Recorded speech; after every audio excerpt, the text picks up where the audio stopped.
Hello everybody, it's me, Nate, aka Devil Dog, and I'm back with another game review. I know it's been a while since I did one of these, but I've been doing a lot of stuff, but here it is finally, after playing the living tar out of this game. Here's my honest review of Star Wars Outlaws. It was published by Ubisoft and developed by Massive Entertainment, and originally launched on August 27th of 2024 on the PlayStation 5, Xbox Series X and S, and PC. Kind of, sort of. I'll get to that in a little bit.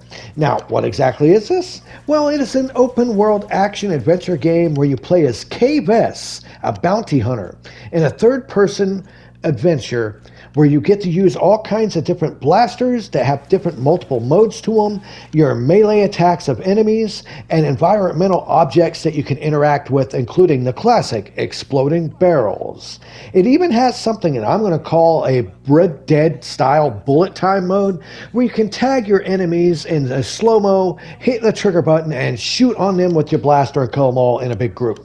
It's basically the same as Red Dead for that particular mode. Now, you also have your little fuzzy buddy named Nyx, that you can use this little alien buddy to scan the area to help you tag enemies and locations, and you can also use them to attack or distract enemies when you're fighting or moving around and trying to hide. You also have a grappling hook that you use to swing across certain areas, and like I said, there's lots of stealth elements in this title. Now, as you go around, you get to explore all kinds of different planets and moons with some space combat in between with your missiles and lasers as well, which is actually kind of fun. I really enjoyed it.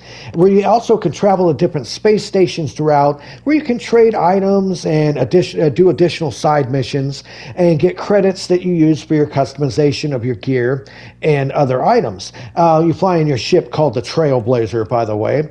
Now, as you go around, you can find these different experts that can teach you new skills by completing these special assignments that they give you. And in between most of the open world areas, you can use a speeder bike for fast travel, which is fantastic. I really like it. It kind of reminds me of like a racing sim, because even while you're racing on the speeder bike, you can have enemies attack you as you're ducking and dodging like rock crevices and stuff like that, and shoot your pistol while you're on the bike. That I actually really liked. Though I think the speeder bike, even when you could fully max it out, isn't really that fast. I wish it was faster. Now, since you are an outlaw in this game, you can join 4 different factions, including the Hutt Cartel, the Pike Syndicate, the Ashiga Clan, and Crimson Dawn.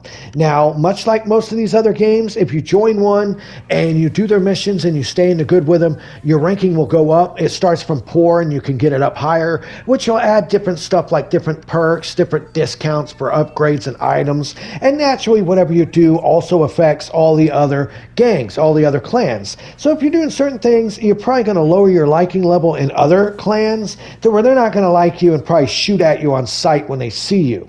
Now, this game does have a lot of running and gunning action, a lot of crawling for crawl spaces, but it seems to have a lot more stealth aspects that I really was expecting. Now, you can just run and gun through this. There are some parts that are stealth oriented where if you fail the stealth mission, the mission fails and you have to start over.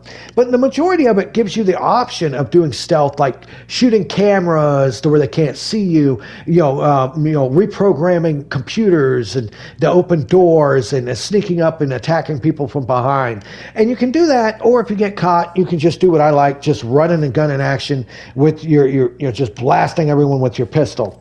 Now, I am going to just say this. Honestly, after playing through this game, other than some aspects of it, like the Star Wars aesthetic and the different characters and things like that, to me it plays a lot like Uncharted. It really does. From the grappling hook to the mechanics of jumping and grabbing and climbing and swinging from areas, it's basically like an Uncharted game with more stealth and with a Star Wars skin. That's really what it reminds me.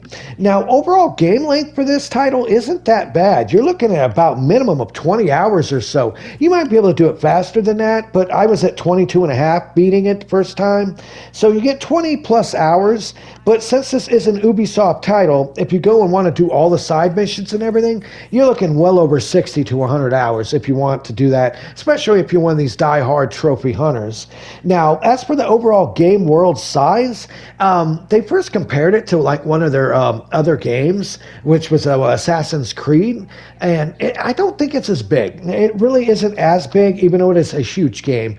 Like I said, there's 5 different main planets that you visit, and 4 of them seem to be, as I call, sandboxes, just giant open areas where you drive around on your speeder bike and doing different side missions. And one of them seems to be very story based, almost like leads you down the path. You're very linear on that one. Now, along with this also being a classic Ubisoft title, they got to have multiple versions of the game. You have your original version, the standard, which is $70, where you just get the game. Then you have the Gold Edition, which is $110, at least it was at launch, where I think you got to play the game early and you get 2 upcoming story DLCs. And then they have the Ultimate version for $130, which came with 3 days advance play, all the DLCs, a bunch of cosmetics, and a digital art book. Remember when I said it launched on August 27th? No, it didn't. The only way you could play it on the 27th is if you were one of the people that paid for the other 2 versions to get the 3-day advance play. Other than that, the official launch was on the 30th, unless you paid extra. And I hate it when games do that. I really do.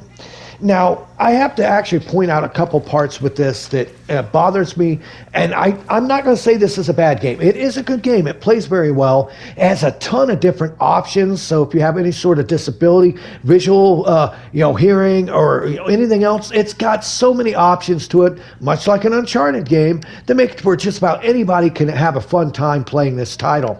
The game worlds are vibrant. They're great. But I am so tired of playing Star Wars games where I play as a human character. One of the best aspects of Star Wars is all the other different variety of creatures and races. You got your robots, you got androids, you got these aliens, you got all these other creatures, and yet every time they make a Star Wars game, the character you play as is another human. And while I don't have a problem as Vess, she's not the worst character out there, even though she's kind of bland and boring. I'm tired of playing these Star Wars games as a human person. I want to have some sort of custom creator where I can make my own character. I want to play as some sort of wacky alien or something. And that right there is the main issue I have with it. Now, also, and this is a typical Ubisoft open world game. So therefore, there's not that much of a trivial bullcrap. But yeah, you have these massive open areas with a lot of stuff to do. But you'll realize, once again, it's very similar to every Ubisoft game. Yes, there's really no towers you're climbing, thank God. But nonetheless, it still has the same issue I have with it. I have no problem with an open world game if it has content and carries you along the way for a great path. I have no problem with an exploration style game where you're going in a giant open area to find stuff. But if you keep repeating the same stuff over and over, it gets mundane and boring. And honestly, the only thing that saves it is the fact that Star Wars, the artistic style, I love the blasters. I love being able to blast enemies and roll out and then punch the crap out of them and then sick my little buddy Nix on them to attack them. So it is a decent game. It is a fun game. And honestly, for your price that you pay, you do get your money's worth. You really do. But I have to finish my review by saying, honestly, if you come out with another Star Wars game, please allow us to create our own character. I'm so tired of playing as a human person in Star Wars. I want to play as an alien or an android or something. I'm tired of that.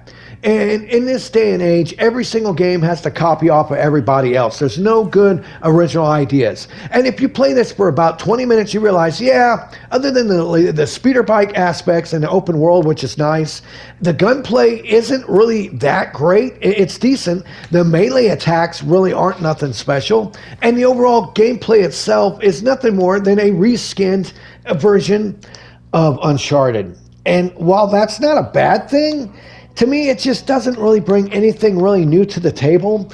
And I found that the last games, the Star Wars game that we played, Fallen Order, or whatever it was, I think was a little bit better than this. I like the game world design in this one way more, but I just like the overall plot and the progression and the character story development in the last one better than this. And all I can say once again is if you make another Star Wars game, please listen to the fans. Have more space battles, those were cool, and have the ability to custom create your own character. That would help a long way with playing a game like this. It's still fun, it's still worth your money, and I can still recommend it, but they need to actually give those options to people along with all the other options they did have, and quit with these multiple different versions that you have to pay multiple different money amounts to be able to get. This was me, aka Devil Dog, saying thank you for watching this video. Please leave lots of comments below. Subscribe to my channel if you haven't already. Leave lots of comments, like I said. Give me a thumbs up. And of course, here at Devil Dog Gaming, we always end our videos by saying, have fun, play hard, and remember, people, the devil is in the details. Peace out until next time.